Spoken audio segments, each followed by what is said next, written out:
की जय, माऊजी महाराज की जय, गोविंद गुरु महाराज की जय, मथुरे दास की जय।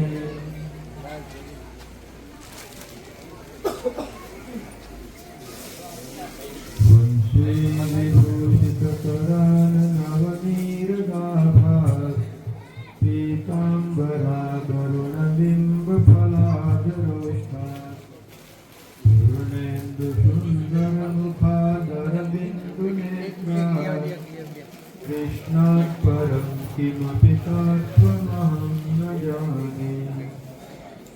माव माव महाबाहि गणेश्वरधराधिय, भविष्यवाणी वक्ता च ज्ञानकाये नमो नमः। संतन के सुकर्ण को शरण भूमि को भार, वे हैं कलयुग अंत में श्री निष्कलंक अवतार, निष्कलंक भगवान की जय। आइए 2 मिनट माँ मनोहर का मंगलाचरण करें। एक बार मैं बोलूंगा, बाद में आपको सबको दोहराना है। माव मनोहर हे प्रभु, माव मनोहर हे प्रभु, हे निकलंके अवतार, हे निकलंके अवतार, तू करता है विश्व का, तू करता है विश्व का, तू सबका आधार, तू सबका आधार। घट घट वासी है प्रभु, घट घट वासी है प्रभु, सब तेरी संतान, सब तेरी संतान, दया से तेरी हो सभी, दया से तेरी हो सभी। भव सागर से पार, भव सागर से पार। माव मनोहर हे प्रभु, माव मनोहर हे प्रभु, हे निकलंके अवतार, हे निकलंके अवतार, तू करता है विश्व का, तू करता है विश्व का, तू सबका आधार, तू सबका आधार। सर्वकाल है सत्य तू, सर्वकाल है सत्य तू, महिमा तेरी अपार, महिमा तेरी अपार। परमार्थ के कारण, परमार्थ के कारण, तुम लिया अवतार, तुम लिया अवतार।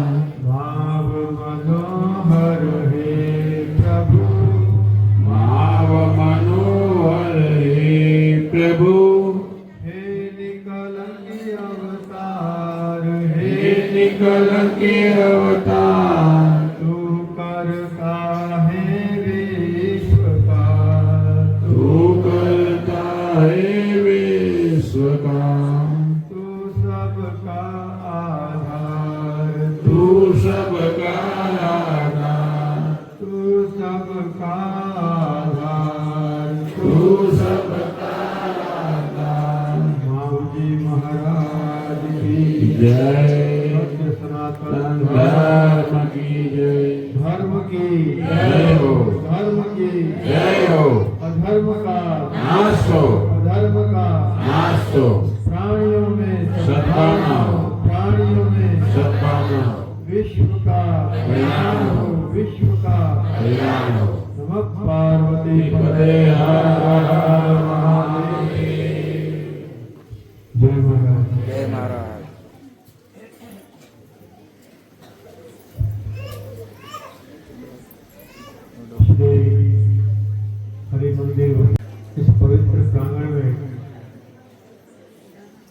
हरि मंदिर पाटोत्सव की शुभ वेला में आज एकादशी का पावन दिन है।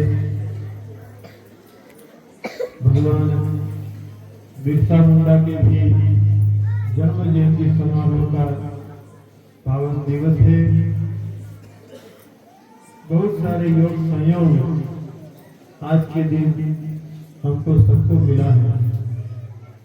आज का दिन हमारे जीवन के लिए एक महत्वपूर्ण दिवस है, ऐसा मेरे को लग रहा है। परम श्रद्धेय वैकुंठवासी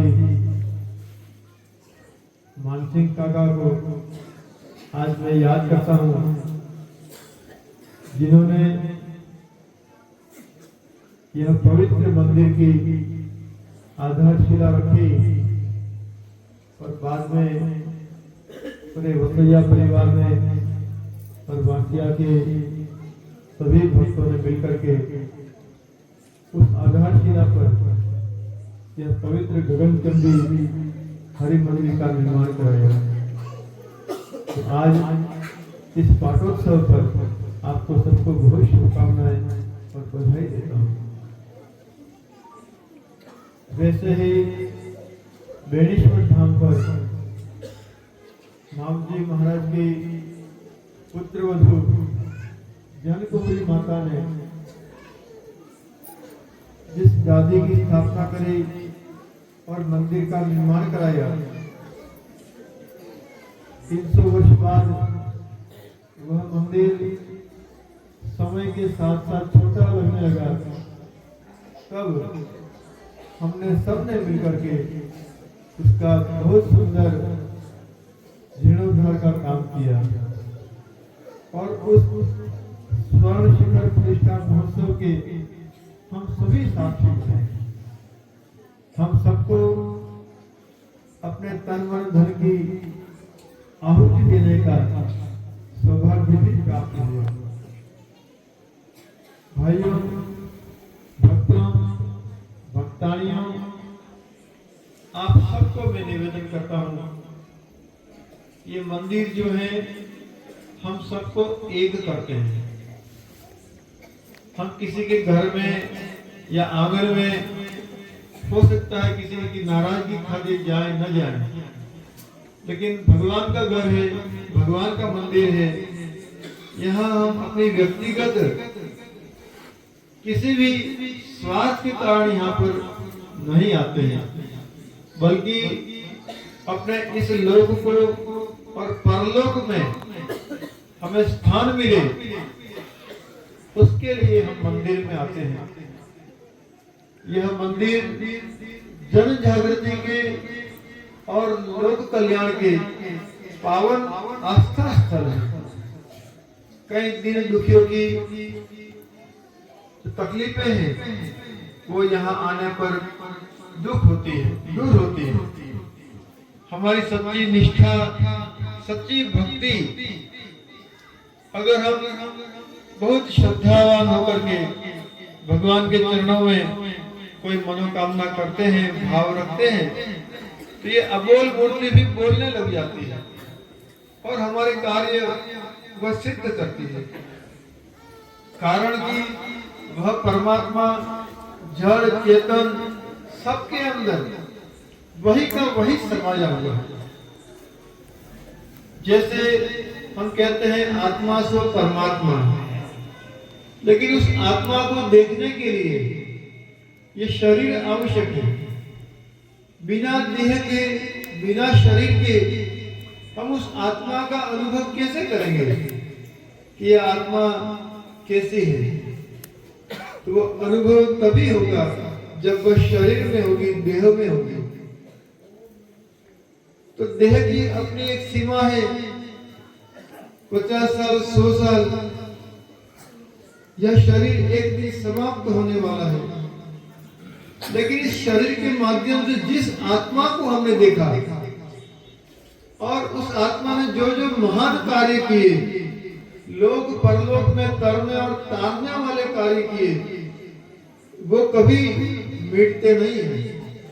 शरीर मिटता है, लेकिन वे महान कार्य, वे महान आत्माएं कभी नहीं मरती है। तो वैसे ही ये मंदिर है, ये मठ है, ये मूर्तियां हैं, ये सब जीवों के कल्याण के लिए है, मानवों के उद्धार के लिए है। जो कोई सच्ची निष्ठा पवित्र आस्था से अपने तन मन से इसमें भाव रखता है, भगवान उसके भाव को परिपूर्ण करते हैं। तो ऐसे ही यह पवित्र धाम, यह हरि मंदिर की पवित्र भूमि हम सबको आह्वान करती है कि मनुष्य देह में आए हैं तो कुछ अच्छे काम करके जाए, कुछ महान काम करके जाए। खाना पीना पेट भरना ये तो पशु पक्षी भी करते हैं, पक्षी भी घोंसला बनाते हैं। तो मनुष्य में और पशुओं में क्या अंतर है? तो कहा गया है कि मनुष्यों में विवेक होता है, मनुष्यों में ज्ञान होता है, और वो अपने ज्ञान और विवेक के द्वारा अच्छे और बुरे कर्म का भेद कर सकता है। पशु को नहीं पता है अच्छा कर्म क्या है, बुरा कर्म क्या है, लेकिन मनुष्य अच्छे और बुरे कर्मों में भेद कर सकता है, और वह चाहे तो बुरे कर्मों से बचे और अच्छे अच्छे कर्म करके, सत्कर्म करके, परोपकार और परमार्थ और परहित के काम करके वह अपना यह जीवन भी और इस जीवन के बाद में जो परलोक है उसको भी सुधार सकता है। तो भगवान ने बड़ी कृपा करके मेरे को, आपको, हम सबको यह मनुष्य तन दिया है। इस मनुष्य शरीर की रक्षा करें, अनेक प्रकार के दुर्व्यसनों से इस शरीर का जो नाश हो रहा है उन दुर्व्यसनों को हम त्याग दें। संसार में जितने भी महान पुरुष हुए हैं वे सब एकमात्र भक्ति का नशा रखते थे, बाकी कोई दूसरा नशा नहीं रखते थे।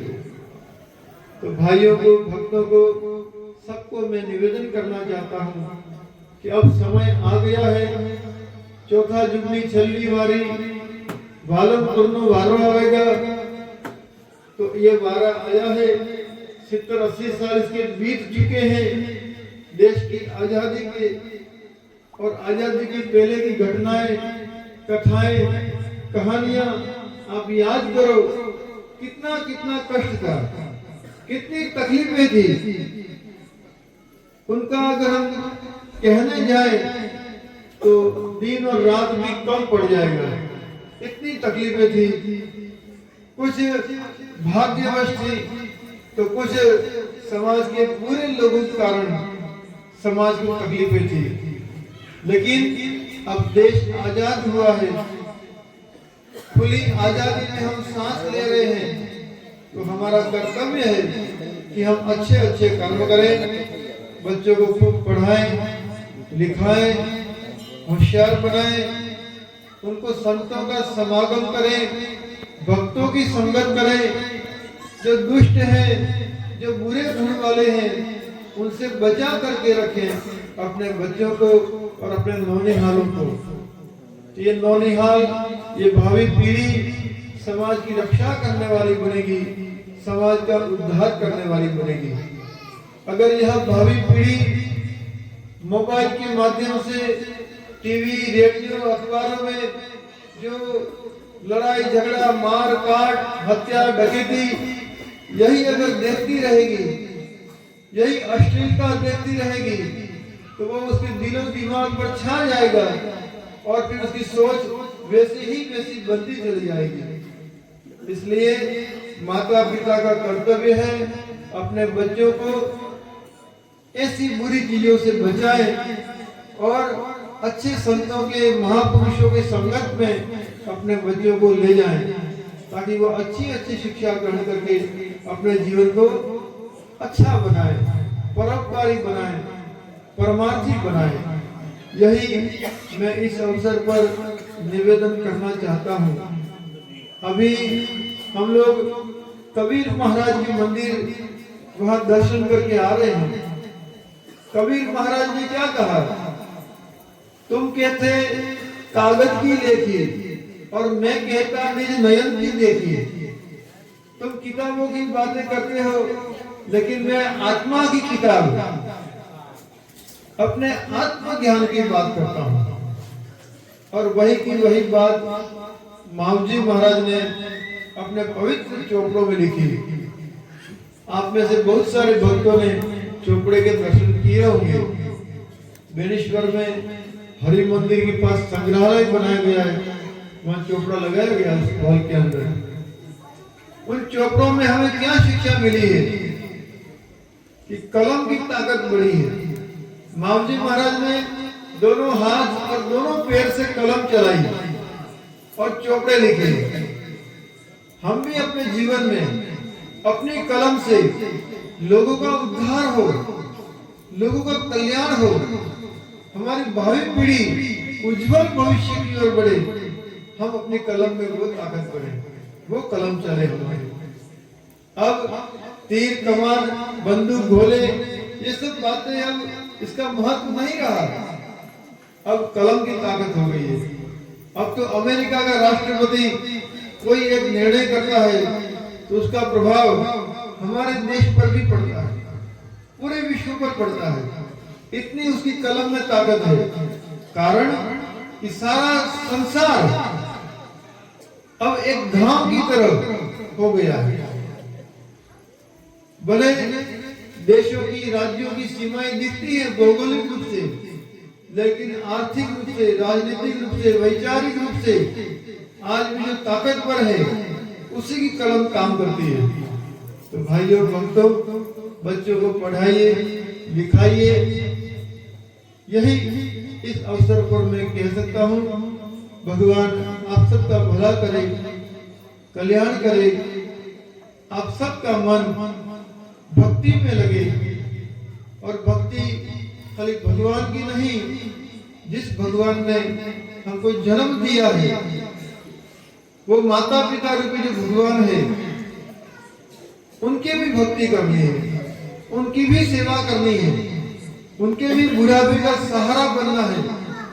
उन्होंने हमारे लिए क्या क्या व्रत तप उपवास नहीं किए हैं, कितना कितना मंदिर मंदिर घूमे तब हमारा जन्म हुआ, कितनी कठिनाइयां झेल करके हमारा लालन पालन किया, पढ़ाया लिखाया और दुनिया में जी सके इस योग्य हमको बनाया। वे साक्षात इस धरती के भगवान हैं जो हमारे माता पिता हैं। संसार में सब मिल जाएगा, लेकिन माता पिता नहीं मिलते हैं, नहीं मिलते हैं माता पिता। लोग कहने को कह देते हैं कि आप माँ समान हो, पिता समान हो, लेकिन फिर भी जिसने जन्म दिया है, जिसने पालन किया है, वो कष्ट कोई नहीं उठा सकता। सब लोग आपके सुख के साथी होंगे।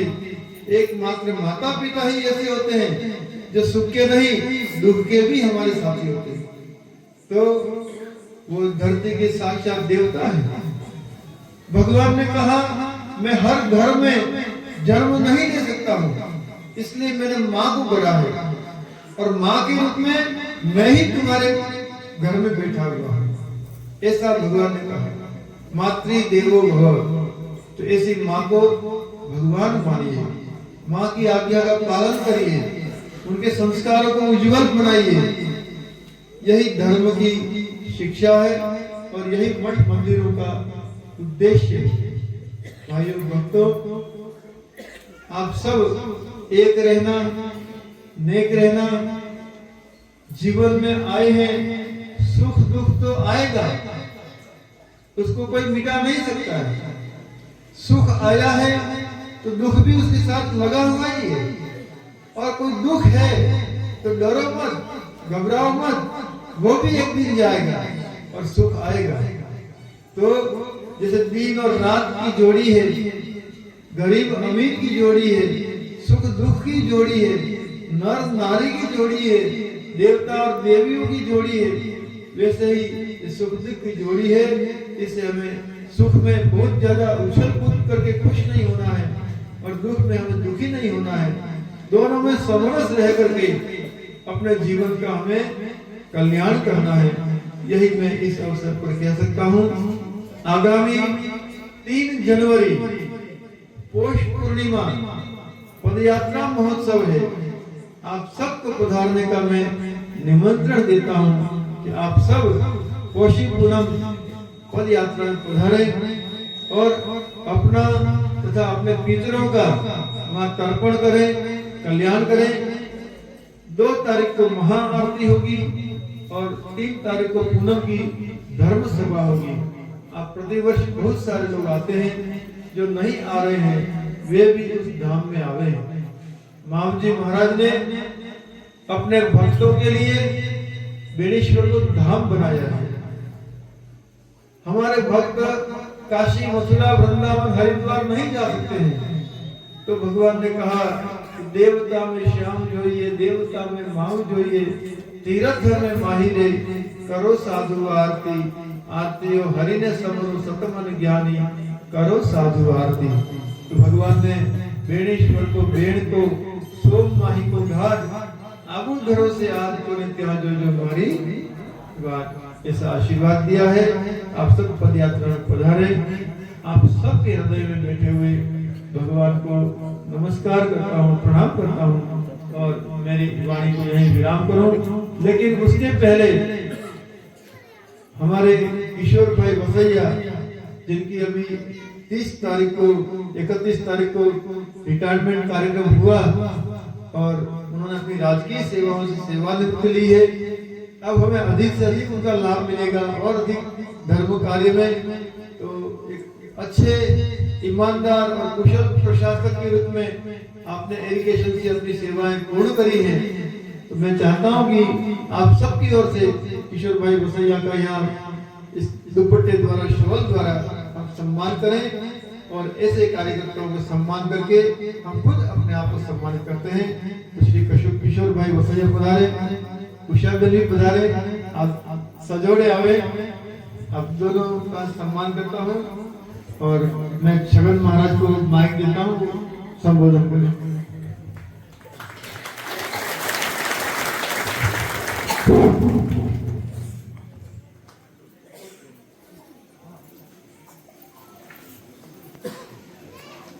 बोलो निष्कलंक भगवान की, बोलो बाप जी महाराज की, आज के आनंद की।